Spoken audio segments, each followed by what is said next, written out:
These are the data to be collected, hydrological and meteorological data, watershed characteristics, morphology, demand point, time series of... The program that we run now, we call it like water resource engineering and management. One of the goals of that program is to bring knowledge and experience from America and European countries to Ethiopia. So we are not trying to do this very similar type of research that's being done in every other university. Our purpose is that through the PhD activities, we'll have knowledge and experience gained not only for the to the students, but also for the advisors, the local advisors. The river Baro used to be navigable, but it is no more navigable. That was the main access between the South Sudan and Ethiopia, using the larger boats, and there is no access road.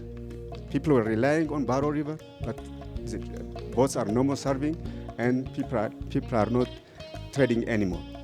Ethiopian hydrology, Ethiopian meteorology, Ethiopian water resource is unique. You cannot apply the model that was developed in the US and expect it to work in Ethiopia. So it's time that we actually develop our models, our tools. So we provide, basically, we generate knowledge that's appropriate for Ethiopia. And hopefully, if there are countries outside of Ethiopia, they can actually learn from Ethiopia. So it's time to reverse the situation. In general, the whole idea of doing research has been changed because of this workshop. Go out and discuss amongst yourselves. If we have to come up with 5 or 6 teams, that if you can coalesce all of your work together into... Professors who came and led this workshop. Professor Siva Palan is probably the world's top hydrologist. So we have brought this guy, the #1 hydrologist in the world. I'm sure he knows a lot about hydrology. He has enough experience, etc. So we were expecting that with his guidance, this workshop would turn out to be a successful event. And as we expected, it has turned out to be a very successful event. So Professor Siva Palan and his team.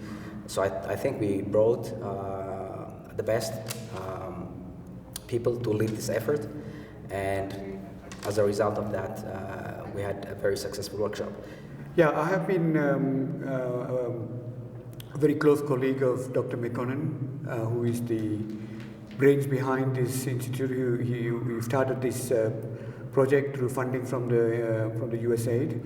So I've been aware of this institute for some time as it started. But in the last year, Mekonnen has been talking to me about the institute and the kinds of activities that he's leading here, and he invited me to come here to give a short course. So my role is not to do the blackboard type of teaching, but to help the students to learn from the data.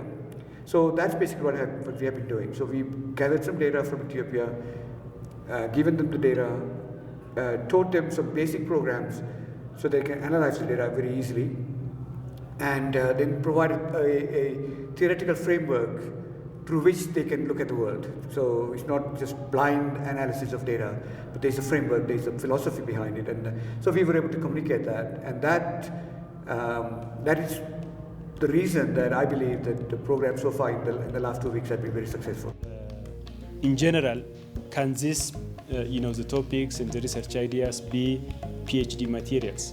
And if that's not actually the situation, how can we push them? My PhD research topic is on the impact of hydrological variability, climate change, and upstream planned water resource abstraction and regulation works on the reservoir operation and energy production of the Grand Ethiopian Renaissance Dam. And as you know, Renaissance Dam is under construction, and the Ethiopian government would spend a lot of money on this project. It's a grand project. It is the 10th or the 11th largest hydropower project in the world. So I'm looking into the impact of hydrological variability in the Nile River Basin, and also climate change, and other upstream planned hydropower projects on the performance, reliability, optimal reservoir operation, and energy production of this grand dam. Although the government has this ambition, there is little capacity in the water sector. The EIWR, with its vision, I think, if it's not late, it is the right time that EIWR came in. And the type of research that we are going to do is not a scientific research or not only for academic purpose. It is oriented to solve the country's development problems, particularly in the water sector. Addressing the water sector problems will, I'm sure, will tackle most of the problems which the country is facing: food security, energy, whatever.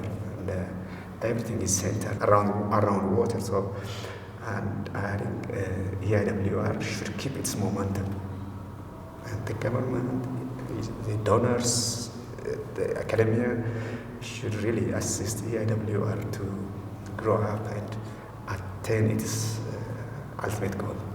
That's what I can say. I think we have now a firm idea, thematic research ideas, restricted on basins. More or less, all of the 42 students now know what kind of research they will be able to do.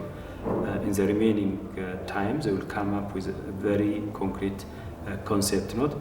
Then afterwards, we can assign them advisors, and they can work with the national advisors, and the whole road will be much easier.